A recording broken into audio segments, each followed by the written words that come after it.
Plus de délai pour l'homme des centaines de familles. Plus de délai pour l'homme de la sorcellerie chronique. Plus de délai. Parce qu'Abba s'est levé. Il est en charge. Abba est en charge. Abba en charge. C'est pourquoi je maudis tout esprit de sorcellerie. Je maudis tout esprit de famille. Je brise toute puissance des sorteurs dans cette famille. Et je proclame ta libération ce matin. Parce qu'Abba s'est levé. Ton père s'est levé. Ton Dieu s'est levé. Elohim s'est levé. Il s'est levé en ta faveur. Il s'est levé contre tes ennemis. Pour les disperser. Pour les disperser. Il a dit qu'il viendra comme un fleuve. Mais l'esprit de l'Éternel les mettra en déroute. Ton Dieu est vivant. Ton Dieu est vivant. Ton Dieu est vivant. Ton Dieu est vivant. Ton Dieu est vivant. Tu es vivant, Seigneur.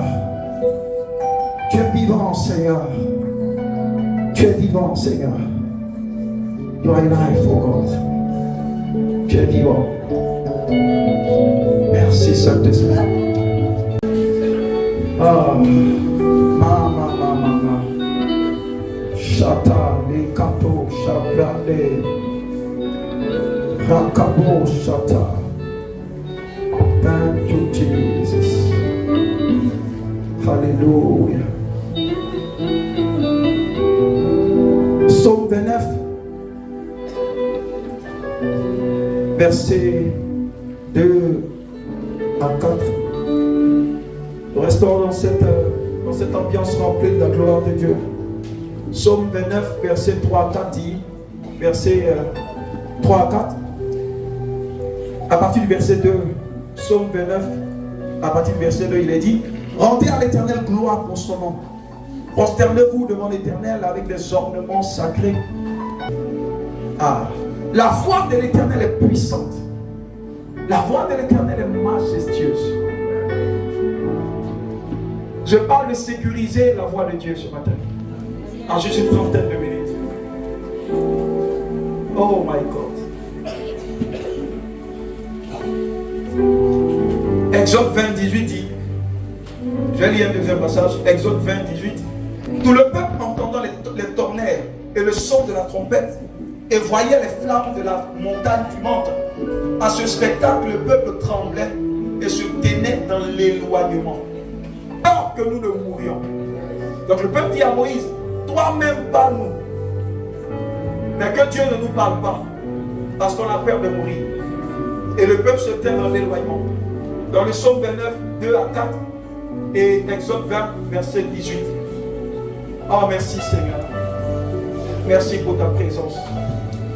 In Jesus' name. Asseyons-nous, il y a une forte gloire dans cette assemblée. C'est tellement bon d'être là où Dieu est. Je le disais au séminaire de l'autre côté, où j'ai été invité. Je leur disais que la chose la plus difficile aujourd'hui, c'est d'arriver à identifier le lieu où Dieu est. Vous savez, ce monde est tellement bling bling que parfois Dieu n'est pas là où on pense qu'il est. Tout ressemble à Dieu aujourd'hui, mais tout n'est pas Dieu. C'est pourquoi l'apôtre Paul a donné cette instruction-là avant même que les choses, que les temps ne soient complètement accomplis dans nos temps-là. Paul a dû faire très attention dans les temps qui viendront, parce que beaucoup s'érigeront en Dieu. Beaucoup diront que nous sommes le Christ. Beaucoup diront que Dieu habite chez eux. Et si tu n'es pas chez eux, il n'y a pas Dieu. Beaucoup diront que Dieu se trouve dans tel ou tel endroit. Le Seigneur dit, faites très attention. C'est pourquoi je pense que le don le plus inestimable dans notre temps, c'est le don de discernement. C'est le don de discernement qu'il nous faut dans ces temps où tout brille. Mais nous savons que ce n'est pas parce qu'une chose brille qu'elle est forcément de l'or. Donc la nécessité s'impose à nous d'avoir le don de discernement. Alléluia. Nous sommes dans une ère où nous entendons tout type de voix. Nous entendons des voix qui proviennent de Facebook. Nous entendons des voix qui proviennent des médias que nous regardons, que nous écoutons. Nous entendons des voix qui proviennent des personnes autour de nous. Nous entendons des voix qui proviennent même de notre chair. Mais parmi tant de voix, comment identifier la voix de Dieu? Parce que la seule voix capable de sécuriser ta destinée, c'est la voix de Dieu. La seule voix capable de garantir ton avenir et le plan de Dieu, c'est d'être à même d'identifier la voix de Dieu au milieu de tant de voix. C'est indispensable pour quiconque veut réussir avec Dieu. Parce que seule la voix de Dieu a la puissance nécessaire pour donner à Dieu d'accomplir son agenda pour nous. Et quand vous lisez l'histoire même du peuple de Dieu, et quand vous essayez d'étudier l'intention de Dieu depuis le jardin d'Éden, vous vous rendez compte que le désir ardent de Dieu le Père a toujours été de communiquer avec nous sans intermédiaire. Et c'est ce qui s'est produit en Éden. Quand vous lisez Genèse chapitre 3, à partir du verset, quand vous lisez même les deux chapitres, le chapitre 2 et le chapitre 3, vous allez vous rendre compte que la Bible enseigne que Dieu visitait Adam constamment. Mais quand vous lisez la Bible, dit chaque crépuscule, la voix de Dieu se promenait dans le jardin d'Éden. La Bible ne dit pas Dieu, mais la Bible dit la voix de Dieu se promenait dans le jardin d'Éden. Et c'est la voix de Dieu qui représente Dieu lui-même et qui représente la parole de Dieu qui créait une interaction avec Adam. Pendant que je méditais les Écritures, l'Esprit ouvre mes yeux pour que je comprenne comment est-ce que cette voix-là parvenait à Adam. Pour ceux qui regardent beaucoup les images, vous allez vous rendre compte que ceux qui dessinent souvent ou qui donnent une image au son, vous allez voir que quand le son va, ils vont vous faire des petits cercles et autres pour indiquer le faisceau. C'est comme un faisceau lumineux qui va. Donc à chaque fois que Dieu parle à Adam, c'est comme un faisceau lumineux que Dieu envoie vers Adam. Et quand on lit les textes originaux, vous allez vous rendre que la voix de Dieu, une fois annoncée, cette voix aspire Adam. Cette voix aspire Adam. Et cette voix le conduit dans un lieu appelé intimité, sur le terrain de la consécration. Donc Dieu était en intimité avec Adam. C'est une intimité au milieu de laquelle il ne peut pas avoir d'intermédiaire. Non. Parce que l'idée de la communion qui vient du grec koinonia voudrait dire une communion comme la relation qui existe entre un homme et une femme. C'est quand la Bible compare Jésus à l'époux et la Bible compare l'Église à son épouse. C'est une relation d'amour au milieu de laquelle aucune personne étrangère ne peut se mettre au milieu. Ça a toujours été la pensée de Dieu que de pouvoir interagir avec son peuple. Et c'est comme ça que Dieu a établi les choses. Quand vous regardez même la conception de l'être humain, je vous l'ai dit, l'homme n'est pas le seul projet que Dieu a créé. Avant l'homme, il y a eu le monde angélique. Avant l'homme, il y a eu le monde, j'ai envie de dire, des plantes, la faune et la flore. Et avant l'homme, Dieu a créé les animaux. Avant l'homme, il y a eu beaucoup d'autres choses. Mais la Bible ne dit pas que ces choses sont à l'image de Dieu. Non. Donc, arrivé à un moment donné, Dieu avait besoin de trouver une réalité qui soit à son image. Vous savez, il y a quelque chose en Dieu, une réalité dont Dieu est, qui a un mode opératoire. Ça s'appelle l'amour. Dieu n'a pas d'amour. Dieu est amour. Et le but de l'amour, ce qui donne à l'amour de s'épanouir, c'est lorsque cet amour trouve un être avec qui le partager.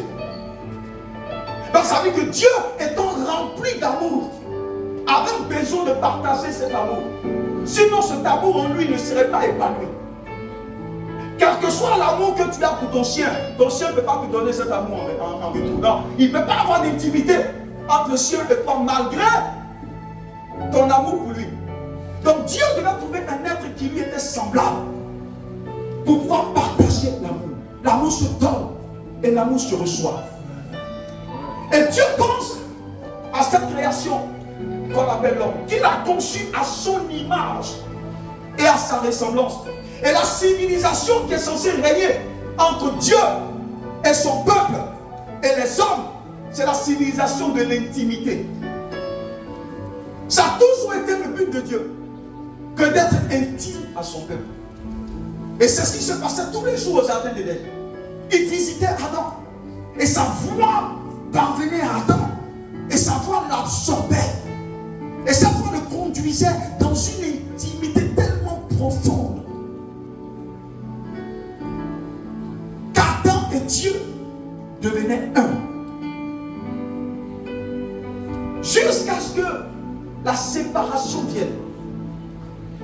L'esprit est parti. Et l'homme a perdu cette capacité de rentrer en connexion avec Dieu. Et quand vous lisez Exode, plutôt Genèse chapitre 3, verset 15, vous allez voir que à partir de ce moment, la chute étant rentrée, tout le système de Dieu a été chamboulé. C'est là qu'on en arrive au cas de Moïse, à qui Dieu parle en Exode 20. Il dit: Moïse, je vais restaurer les choses. Je veux parler à mon peuple. Parce que mon peuple me manque.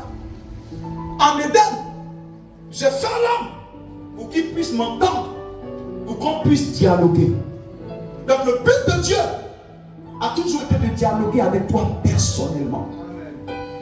Il dit: Moïse, je veux restaurer cette réalité. En Exode 20, 18, avant même 18, il dit: mais dis à mon peuple de se sanctifier. Et je les attends à la montagne, où je leur parlerai. Mais regardez la scène qui s'est passée. La Bible déclare que des tonnerres, parce que la Bible dit que la voix de Dieu est comme le bruit des grands eaux. Et la voix de Dieu a la texture des tonnerres. Et quand le peuple a entendu cette voix, regardez la réaction. Eux-mêmes ont dit à Moïse: non, Moïse, pardon, c'est pas arrivé là-bas. Ce qu'on entend comme voix, ça nous fait peur. Et c'est le peuple qui a dit à Moïse: Moïse, nous on ne veut pas écouter Dieu. Toi-même, on te désire. Va écouter Dieu et ce que Dieu va te dire, viens nous dire. Et quand vous lisez le verset 18, il est dit: et le peuple se tait dans l'éloignement. C'est l'homme qui a décidé de mettre un intermédiaire entre Dieu et lui. Ça n'a jamais été la volonté absolue de Dieu. La volonté absolue de Dieu a toujours été de communier avec ses enfants. Mais c'est le peuple qui a dit à Moïse: nous voulons que ce soit toi qui monte, qui écoute la parole de Dieu et qui vienne nous la donner. Et le peuple se tait dans l'éloignement. Et en ce temps-là, vous allez vous rendre compte que Dieu n'habitait pas en nous. Non.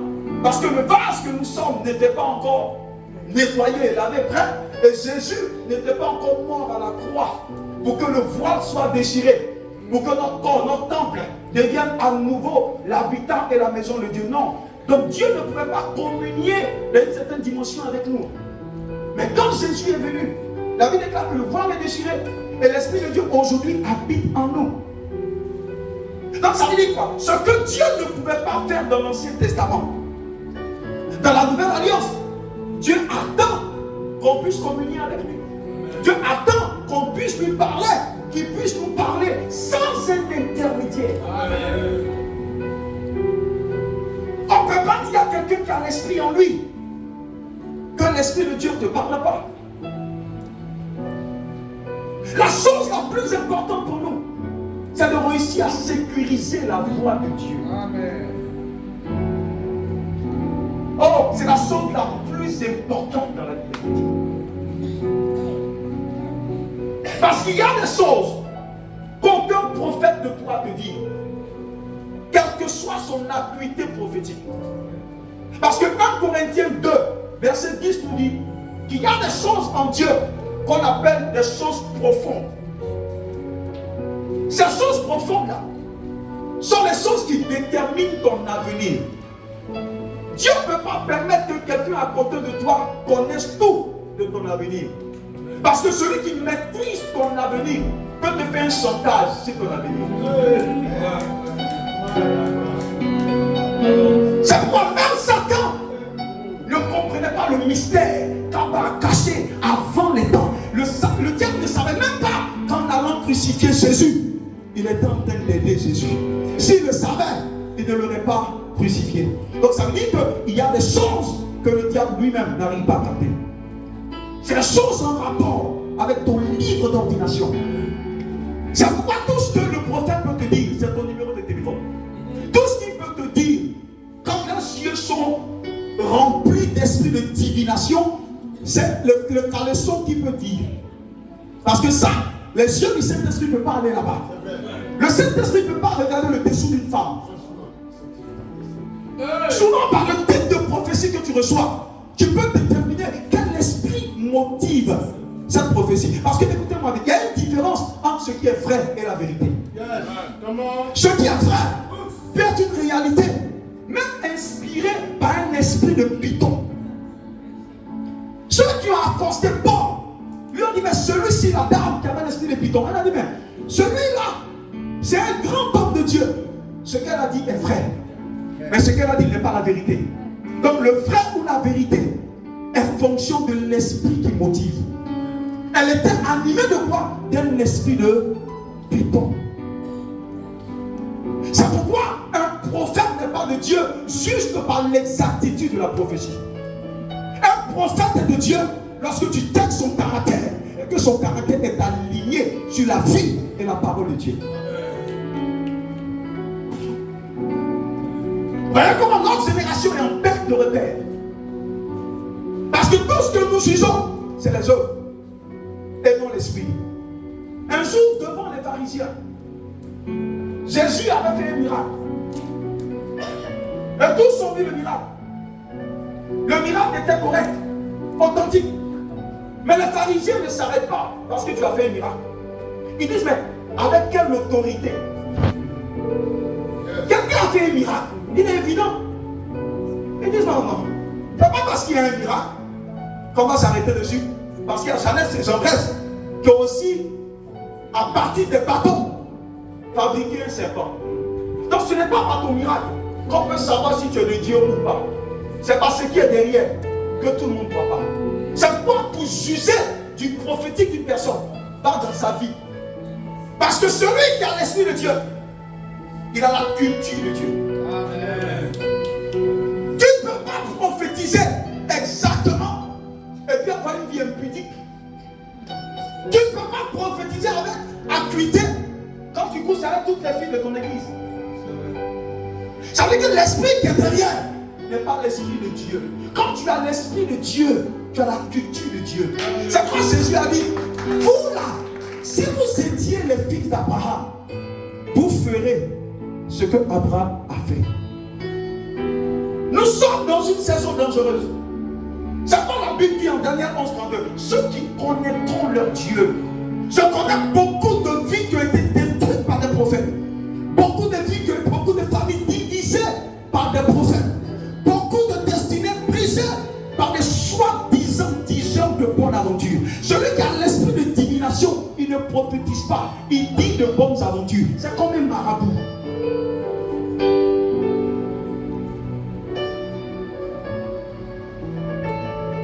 C'est pourquoi ce que Dieu pèse, ce n'est pas ton don, c'est ton caractère.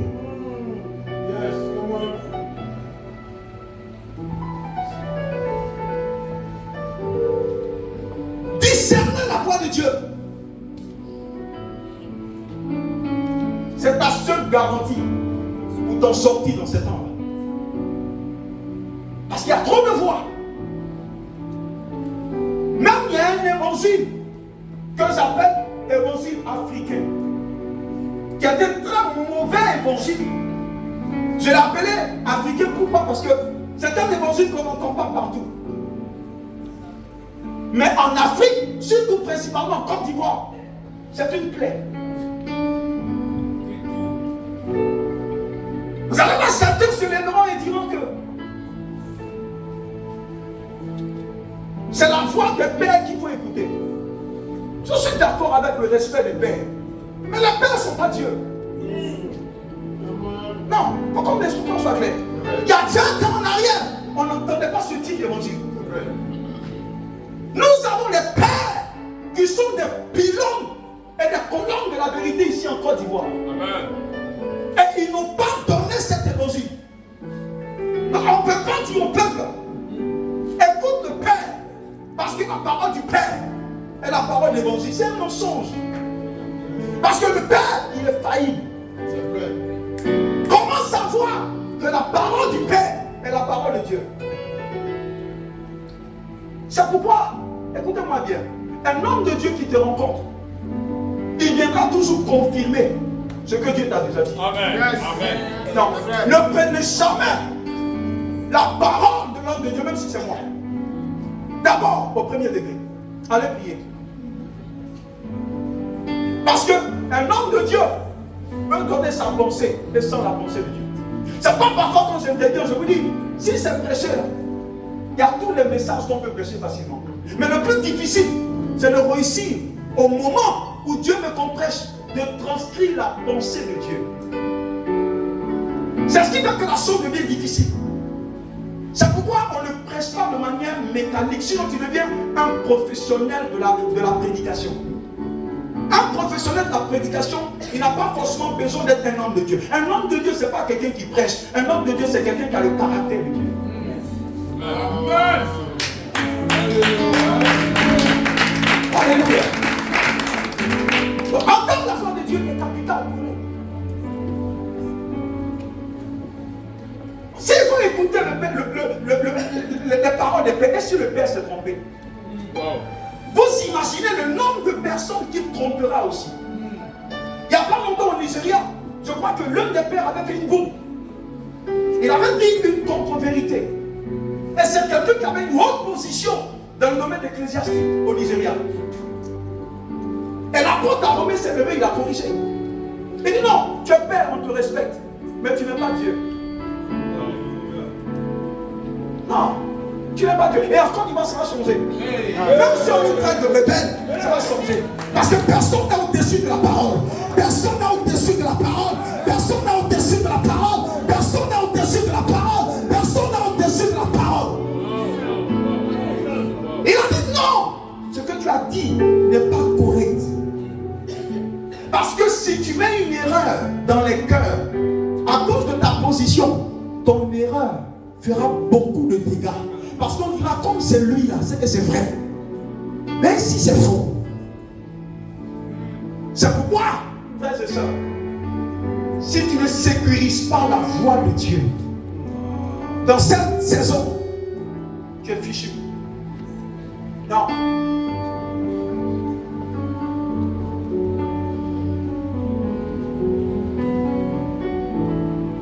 Tu dois pouvoir sécuriser la voix de Dieu. Tu dois pouvoir discerner cette voix. Tu dois pouvoir connaître Dieu. Je vous l'ai dit, il y a trop de séduction en Côte d'Ivoire. Il y a trop de séduction aujourd'hui. Il y a des églises dans lesquelles on ne lit même plus la Bible. C'est le document de l'homme de Dieu qu'on lit. Et j'ai entendu des églises où on dit au peuple, c'est pas la peine de lire la Bible. Vous allez là où on va. Ceux qui connaîtront leur Dieu feront des espoirs et ils seront forts. La voix de Dieu émane de la parole de Dieu. Amen. La Bible dit que la voix de Dieu est parvenue à Samuel par la parole de Dieu. Amen. Donc là où vous trouvez la parole de Dieu, c'est là où vous trouvez la voix de Dieu. Parce que la voix de Dieu est parvenue à Samuel par la parole de Dieu. Donc si tu es un prophète, que tu dis quelque chose qui n'est pas consistant avec la parole, je te respecte, mais je ne t'écoute pas. La notion de paix, faites très attention à ça, ou de l'autorité établie. Je vous dis quelque chose. Parfois, les gens confondent beaucoup de choses. Mais quand tu as un mandat de Dieu, ce que les gens disent n'est pas important. Nous avons reçu un mandat de Dieu. Et nous savons les combats que nous allons mener. Et nous savons aussi les conséquences. Mais un homme qui est mort, je l'ai dit, il ne peut plus mourir encore. Non, on est prêt non, on est prêt. Écoutez-moi bien. Je nomme mes parents musulmans. Je suis d'une famille musulmane. Et quand je venais servir le Seigneur, mes parents m'ont dit jamais tu ne dois aller servir le Seigneur. Bon, par honneur pour les parents, qu'est-ce que je fais? Je vous pose la question. J'écoute ce qu'ils disent. Et puis je suis encore en gros boubou en train de faire quelque chose quelque part. Ou bien ce que j'ai fait là, j'ai bien fait. Non, je vous pose la question. Parce que souvent c'est bon de dire tu es rebelle et autres. Alors que la Bible dit honore ton père et ta mère. Mais mes parents me disent je ne veux pas que tu ailles à Jésus. Qu'est-ce que je fais? Liste voici.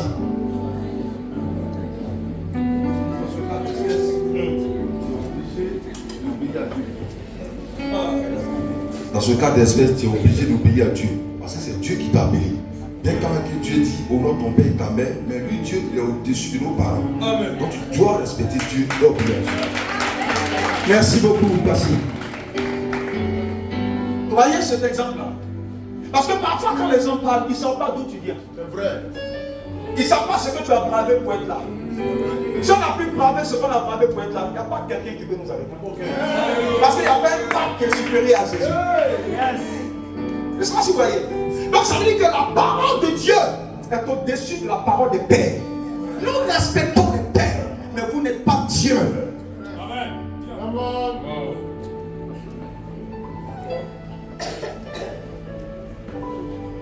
Vous n'êtes pas Dieu.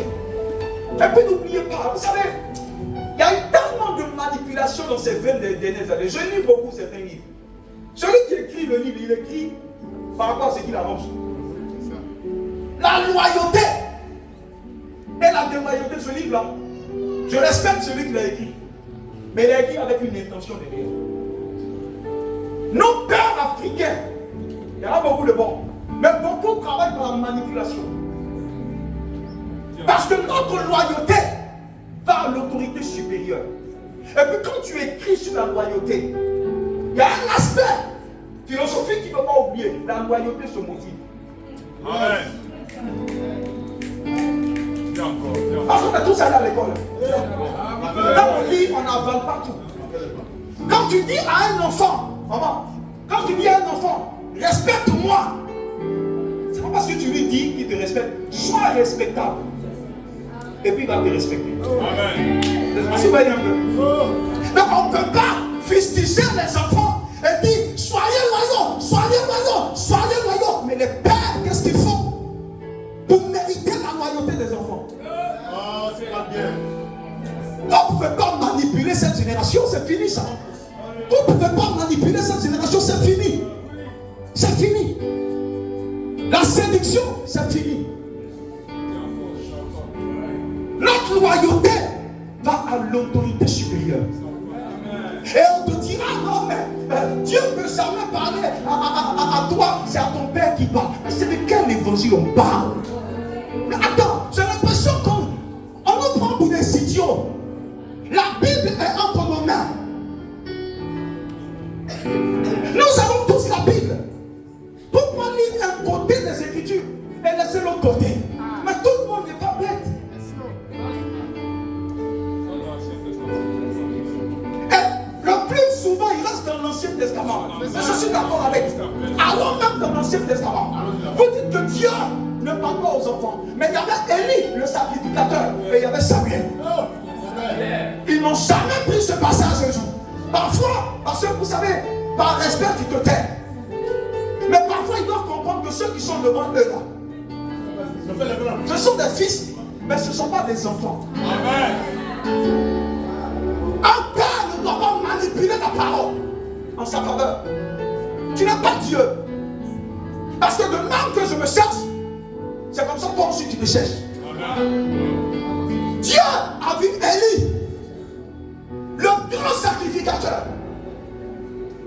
Mais Dieu a laissé Élie et il a adressé sa voix à Samuel. Ils n'ont qu'à sortir ça et puis ils n'ont qu'à justifier. Et quand on justifie, on dit non. Mais quand il a fini d'avoir, il est allé voir Élie pour lui expliquer. Mais que Dieu ne parle pas à l'enfant. Mais maintenant qu'on essaie d'être un peu intelligent, vous dites que Élie, mais écoutez, cette justification, ça ne tient plus maintenant parce que nous avons l'esprit en nous et la Bible dit qu'il nous enseignera toutes choses. Ça c'est de un. De deux, la voix de l'Éternel, je parle de la voix de Dieu, est parvenue à un jeune prophète en 1 Roi chapitre 13. Il y avait beaucoup de prophètes en autorité. Il y avait beaucoup de pères à ce niveau. Mais la parole, la voix de Dieu s'est adressée aux petits prophètes. La voix de Dieu ne vient pas à toi sur la base de ta taille. La voix de Dieu ne vient pas à toi sur la base de ton ancienneté. La voix de Dieu ne vient pas à toi sur la base de ta position ici. La voix de Dieu vient à toi lorsque Dieu trouve que ton cœur est disposé. Amen. La voix a été annoncée au jeune prophète.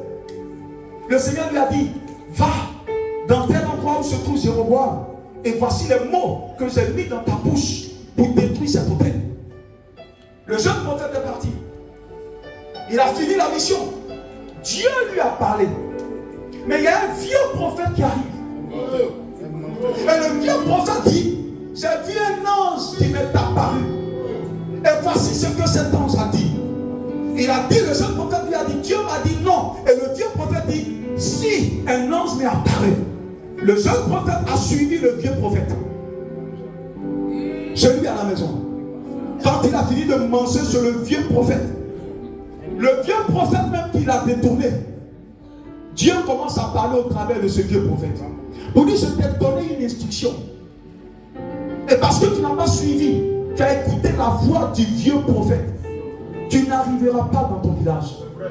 Et la Bible dit, quand le jeune prophète est sorti, il y a un lion qui l'a tué. Ancien Testament. Dieu a parlé au jeune prophète. Écoutez, le système de manipulation en Côte d'Ivoire doit s'arrêter. Non, ça doit s'arrêter. Dieu a parlé. Il y avait un vieux prophète, Dieu a pris le jeune. Et le vieux a trompé le jeune. Et Dieu l'a frappé. Parfois les gens ne comprennent pas. Parce qu'ils ne nous connaissent pas. Parce qu'ils ne connaissent pas cette génération que Dieu est en train de susciter. Vous savez que parfois, Dieu pour faire des choses, pour établir un mouvement, il peut rendre aveugle des pères. C'est vrai. Amen. Pour qu'ils ne comprennent pas ce qu'il est en train de faire. Élie ne savait pas qu'il était disqualifié. Saül ne savait pas qu'il était disqualifié. Il ne savait pas. Jésus dit, perds mes brebis. Pierre, même tu perds mes brebis, c'est tout. Le rôle pour lequel Jésus nous a établi, ce n'est pas pour nous. Le rôle ou la responsabilité qui nous incombe, c'est pour le peuple. Il faut laisser. Révérend pas, révérend toi, bishop, je ne sais pas. Écoutez-moi bien. Jésus-Christ est le seul qui doit être élevé. Je vais vous dire quelque chose. À chaque fois que ces gros titres sont donnés, derrière ces titres-là, il y a l'orgueil de l'homme. Regardez ce qui se passe, je termine sur ça à cause du temps. Ce qui se passe dans le temple. Lorsque Jean a été ravi en esprit, la Bible dit qu'il est arrivé devant le temple, devant le trône de Dieu. Il a vu le Seigneur sur son trône et il a vu tout ce qui se passait autour. Il a vu la civilisation de Dieu. Et la Bible déclare que les séraphins sont ces anges qui ont 6 ailes. La Bible dit qu'ils prenaient 2 ailes pour se couvrir les pieds, 2 ailes pour se couvrir le visage. Et avec 2 ailes, ils s'envolaient. L'Esprit m'a dit, en fait, ils l'ont fait pour tout simplement que personne ne voit leur réelle identité. Parce que c'est quand tu verras leur identité que tu seras poussé de les adorer. Donc ils comprennent qu'une fois devant le trône de Dieu, le seul qui mérite honneur, ce n'est pas eux. Le seul qui mérite honneur, c'est celui qui est assis sur le trône de gloire. Donc ils tâchent tout ce qui pouvait constituer un orgueil. C'est pourquoi les 24 vieillards, ils avaient les couronnes, mais ils ne mettaient jamais ces couronnes. Quand ils sont devant le trône de gloire, quand ils sont devant, ils retirent la couronne pour dire à Jésus, le seul qui dit d'être élevé c'est toi, le seul qui mérite d'être élevé c'est toi, le seul qui mérite d'être honoré c'est toi. Nos titres ne servent à rien, nos titres ne servent à rien. Jésus, c'est toi.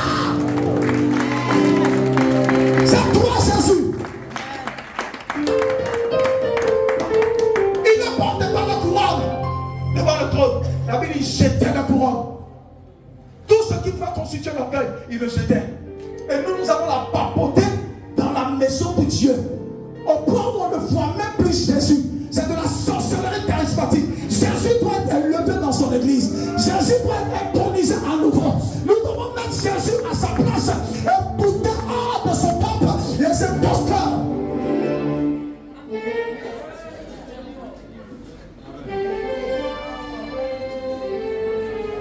Jésus seul. Parce que c'est lui seul qui est mort pour toi. Amen. Ce qui fait que beaucoup ont du mal à avoir la main de Jésus dans leur vie. C'est à cause de ton intermédiaire.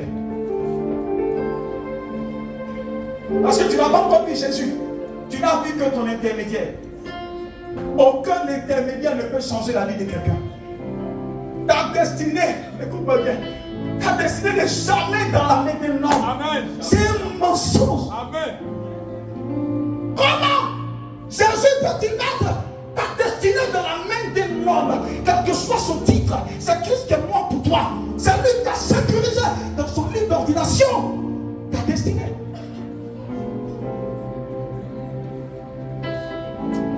Ta destinée est dans ma main. C'est une hérésie grave. Aïe! Christ est avec toi. Amen. Ne laisse personne se mettre comme un voile. Parce que le voile est déchiré. Amen. Le voile séparait le parvis du lieu très saint. Il y avait tout un intermédiaire avant. Jésus a dit, parce que je vous aime de tout mon cœur, parce que je ne suis plus Dieu pour vous, mais je suis Père pour vous. Il n'y a plus de séparation. Parce qu'il n'y a pas de barrière entre un enfant et son père. Il n'y a pas de barrière entre un fils et son père. Vous avez libre cours. Vous avez accès libre à la présence de Dieu. Là où vous entendrez ça, fuyez de là. Aucun intermédiaire. Partout où tu es, tu peux adorer Dieu. Partout où tu es, tu peux parler à Dieu. Partout où tu es, tu peux communiquer avec Dieu. C'est d'ailleurs la volonté de Dieu. C'est pas vous devez avoir ce bois à la maison un temps que vous mettez à part pour glorifier Dieu. On appelle cela un hôtel de prière. Quand on arrivera au niveau des hôtels, vous serez fiers. Amen. Parce que vous vous rendrez compte qu'il y a trop de choses qui ont été dites, mais qui n'ont aucun rapport. Jésus a dit prier sans cesse. Parce que tout ce dont on a besoin est sécurisé dans les lieux célestes en Christ. Éphésiens 1:3. Dieu nous a bénis de toutes sortes de bénédictions dans les lieux célestes en Christ. Le seul moyen de transport qui nous permet d'avoir accès à cette banque céleste, c'est la technologie de la prière. C'est parce que Dieu a dit prier sans cesse. Prie sans cesse. Maintenant, si tu pries que Dieu te met à cœur de poser une action, tu la poses. Mais prie. C'est pas ce que tu apportes, mais c'est l'instruction que tu reçois quand tu es dans l'intimité. Amen. Le but de l'intimité, c'est que nous recevons les instructions de Dieu dans le lieu de la prière. C'est pas la Bible enseigne la technique de la prière. Il dit, mais celui qui veut prier, qui rentre dans sa maison, dans un lieu fermé. Pourquoi? Parce que c'est un lieu d'échange, c'est un lieu de dialogue. Quelqu'un peut être en train de prier pour un sujet, et Dieu peut te dire, prends de la nourriture et ne va pas loin. Regarde ta voisine. Ça fait 2-3 jours qu'elle n'a pas mangé. Prends le repas et va lui donner. Et quand tu poseras cette action, ton ciel sera ouvert. On n'est pas béni par ce qu'on fait. On est béni par l'instruction de Dieu que nous appliquons. Amen.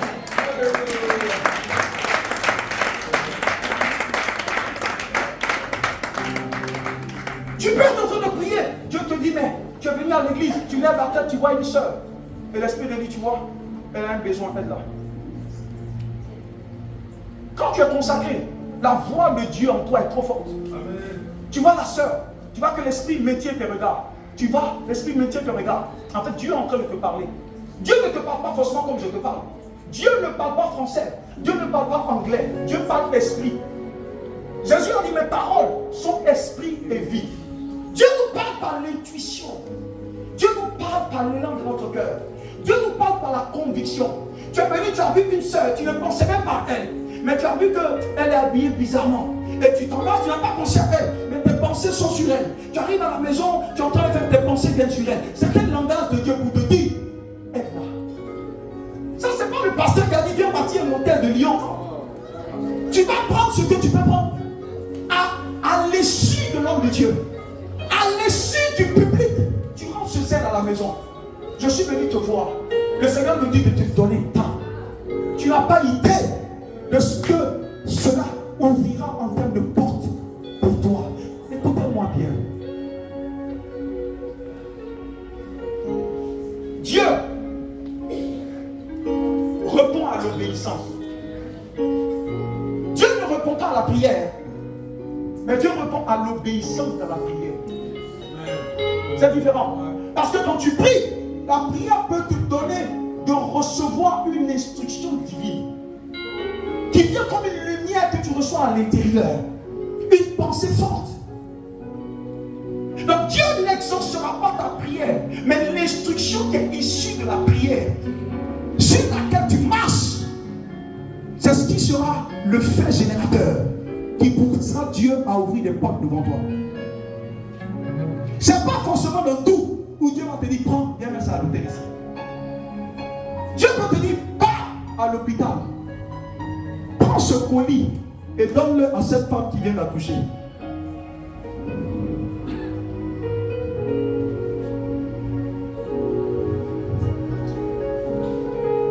Il a dit va te laver dans l'eau 7 fois. Si tu veux, va le faire. Si tu ne veux pas, laisse. Dieu n'a pas répondu à sa prière, mais Dieu a répondu à son obéissance. Donc quelle est la pensée de Dieu que tu captures devant une situation? Quelle est l'instruction de Dieu pour toi? N'attends pas que ce soit l'homme de Dieu qui parle forcément. Parce qu'il y a des choses auxquelles ton pape n'aura pas accès concernant ta destinée. Dieu te parle encore.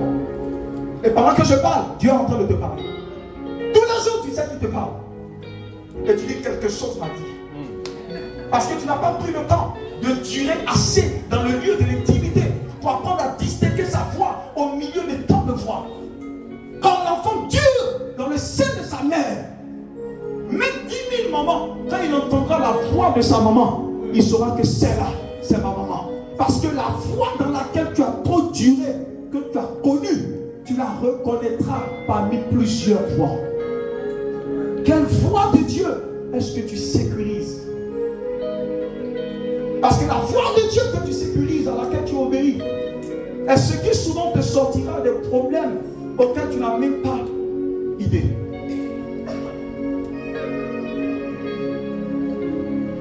Dieu veut parler à son peuple encore.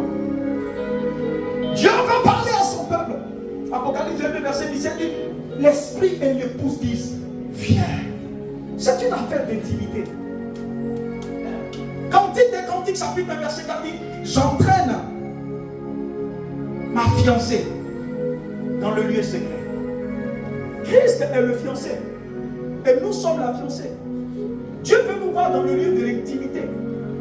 Dieu veut nous voir dans le lieu secret. Là où il nous dira des choses. Vous savez, c'est pour les gens mariés.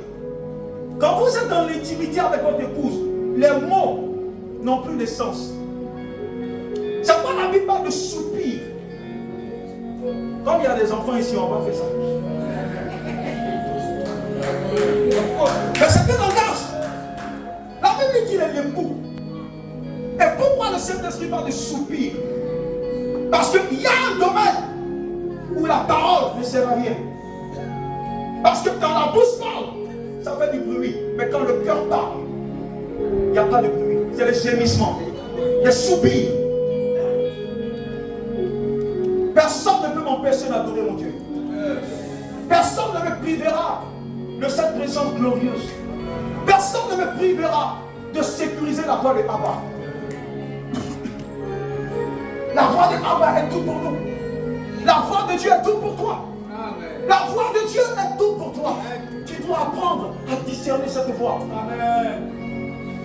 Parfois, tu peux prendre ton téléphone, essayer de m'appeler et pas avoir problème de réseau. Tu fais comment? Je ne suis pas omniprésent. Jésus ne pouvait pas nous aider s'il était sur la terre. C'est pourquoi il a dit il faut que je m'en aille. Parce que je ne suis pas un avantage pour vous. Mais le Saint-Esprit viendra. Oh my God. Le Saint-Esprit viendra.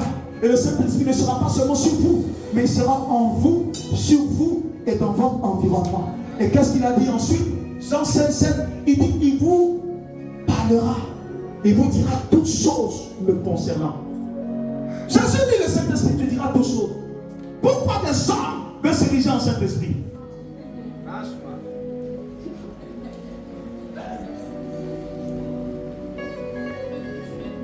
Remettez l'église de Jésus entre ses mains. Laisse le Saint-Esprit te parler. Offre-lui du temps à la maison. Offre-lui du temps. Prie-le. Soumets-lui l'état. Et tu verras qu'il te parlera dans les rêves, à certaines situations. Et il te donnera des instructions. Et tu les feras librement. Et tu verras la gloire de Dieu. Dans le nom de Jésus. Amen. Acclame le Seigneur. Nous terminons nos 40 jours le dimanche prochain.